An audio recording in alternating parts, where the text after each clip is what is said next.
Buenos días a todos. Feliz fiesta. Thank you very much to all the Mexican and Spanish brethren for welcoming us to your fabulous feast site. We're enjoying it immensely. Muchas gracias. When I was a very little boy, poquito, just a few years old, one of my very first memories that I made and I have kept as a great comfort and a familiar comfort is the memory of hearing my father whistling a tune. You see it in the old movies, you see it in the Disney animation movies, but rarely do I see and hear people whistling to themselves today. Even when I was 3 years old or 4 years old, I knew that my dad was a happy man. I just innately knew that the activity of whistling a tune, just whistling to himself, was a sign and an expression of that happiness. Do you remember the song, Don't Worry, Be Happy? Don't worry, be happy. It was made pretty popular in the 1980s, Bobby McFerrin. And as it went on, a whole verse just cut to someone whistling the tune. Remember that?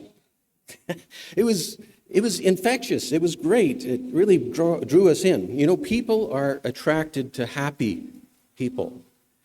Unhappy people turn others off. It's just a truism. I love seeing little children as a doctor, almost 40 years now. They're the best patients. You know, they come so many times, even if they are sick, they'll smile. Even if they're sick, they'll laugh or they'll giggle. And then I go in and see an adult who has sniffles and they're miserable. Just miserable. The book says we must become like little children, more humble, more trusting, more believing, and I think more happy. Many scriptures talk about being happy. We are beings. We possess our being, and we can be happy. It's a state of mind. It's a state of being. And brethren, happiness is God's nature. Happiness is his mind state. When converted people are happy, they show their faith, they show their belief in God. They show it by living his way of life. And life can be great. Life can be a blessing right now. We can become the whistlers of the world, really. And the world will notice. At the feast, the people at this hotel, for example, and the community all around us will notice. I find it so appropriate, so wonderful that the name of our hotel at the feast site is Friendly Fun. It's so appropriate for the feast. It's fantastic. The last few years, we've heard so much about bad things that are contagious. But today, let's talk about good things that are contagious. Today, I want to talk about how contagious happiness can be. You know, the Feast of Tabernacles really is so much about spreading happiness to the world, to the whole world, not just inside this room. God gave his only begotten Son for these people around us in the whole world. If we as individuals or collectively, if we as a congregation express our true optimism about life, other people will be attracted to it. Our happiness can be a blessing to others.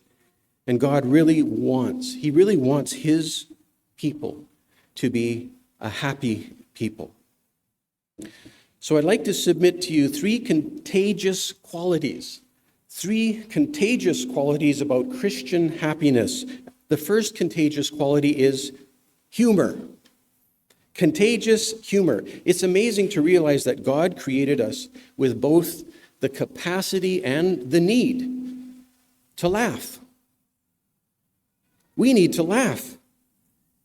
Have you ever seen an animal really laugh? A laughing hyena? No. That's sort of a growl. He'd rather, rip a piece off of you. But isn't it wonderful that as humans, we're drawn to animals that seem to be laughing, like dolphins, right? We're drawn to them. It's just, they're one of the good guys. They laugh. Only we humans can really cut up and have a big, belly laugh. Or a little tee-hee-hee. Or a giggle. What about a snicker? We have a wonderful friend back near our home who probably has the most infectious laugh of all. It's the snort laugh.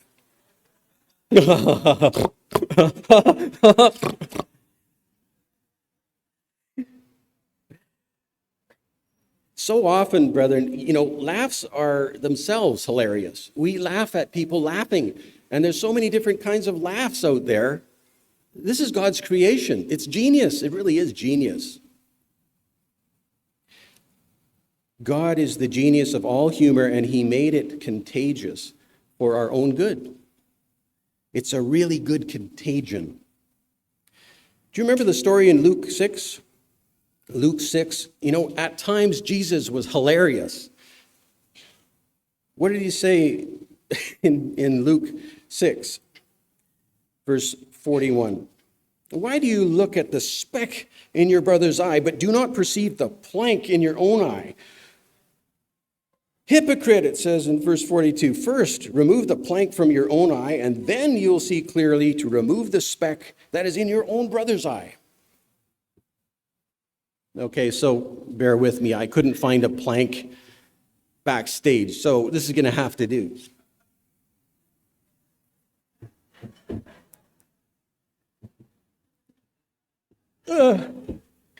So now you got to think of a Mr. Bean movie.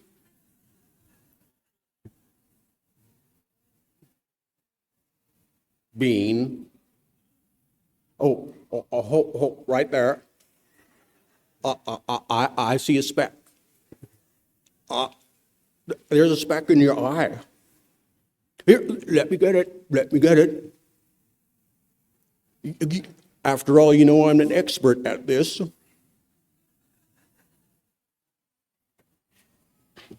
You see,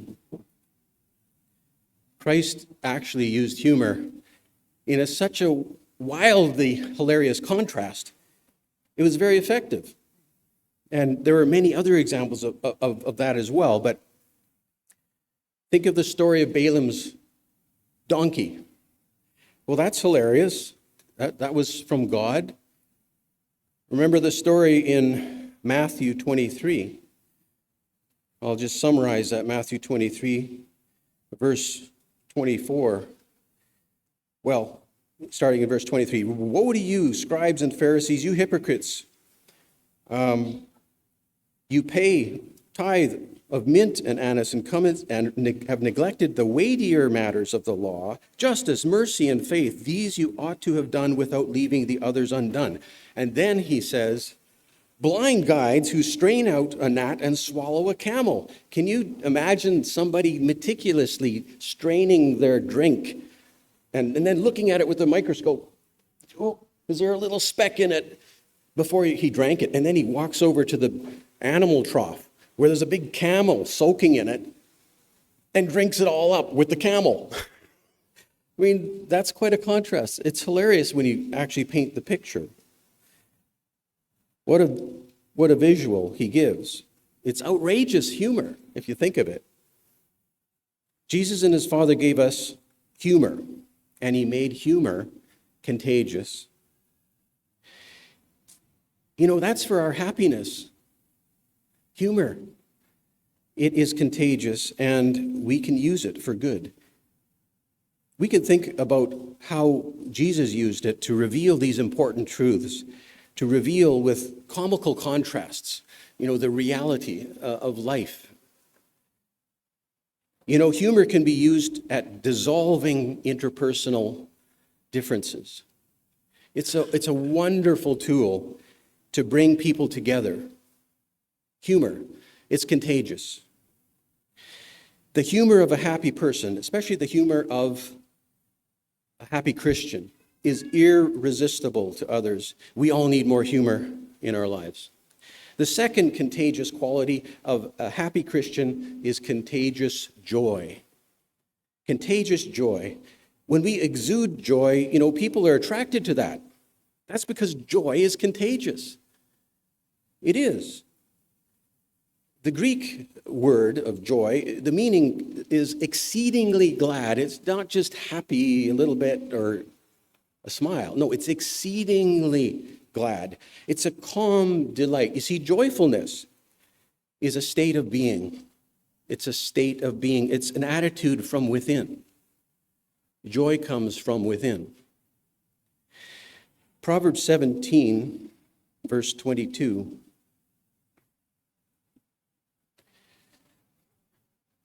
Book of Proverbs, wisdom.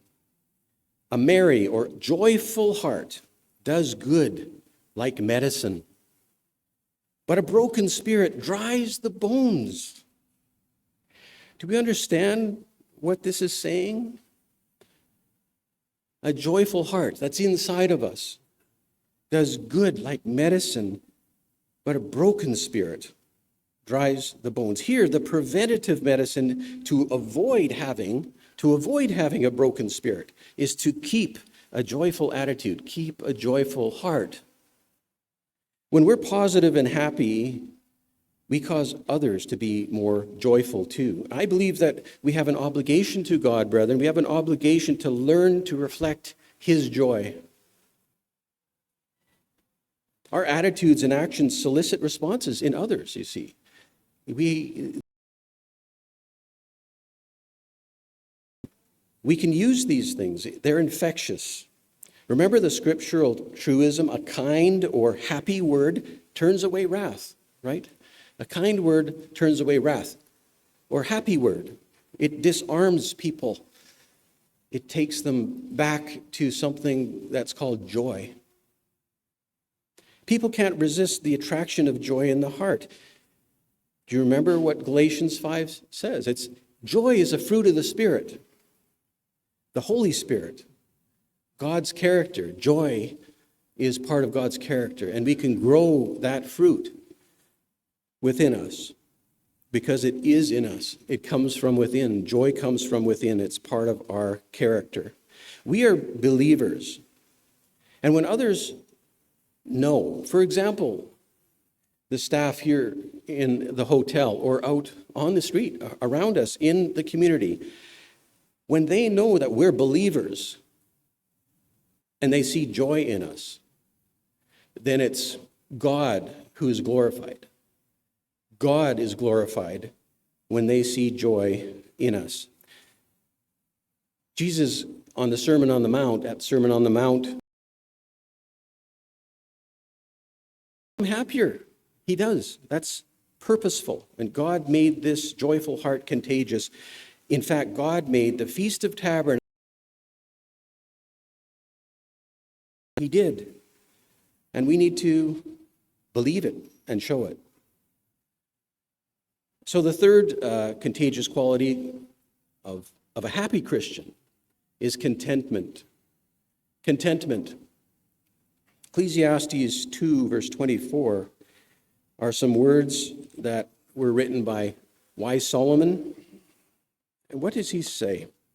You know, Solomon wrote of the many vanities of life, but he wrote that nothing was more important, nothing was better for a man than to be content.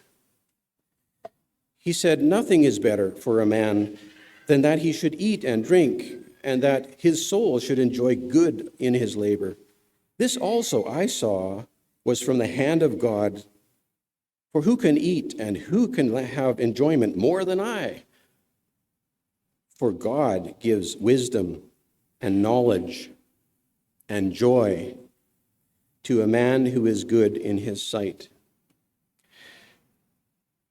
This is important. If we think about how we can portray ourselves to others and the general public around us, our contentment with the lives that God has granted us brings us across to others as not just content, but confident, assured, reassured. And God gives us that reassurance right now, in our lives right now, not just the hope of the future. Notice in Hebrews 13 and verse 5, let your conduct be without covetousness. Be content. Be content with such things as you have. For he, notice this, capital H, he himself has said, I will never leave nor forsake you. With this life, because God gave us this station now. But he also gave us the amazing hope of the future. And as the scripture says, he has given us his reassurance, his, capital H, reassurance for today. How can we people knowing that he has a kingdom and it's coming, knowing that he will bring an end to all suffering of all humans in this world? That knowledge gives us a great life now, brethren, because it brings us contentment, a contented life. Being content, people, is attractive.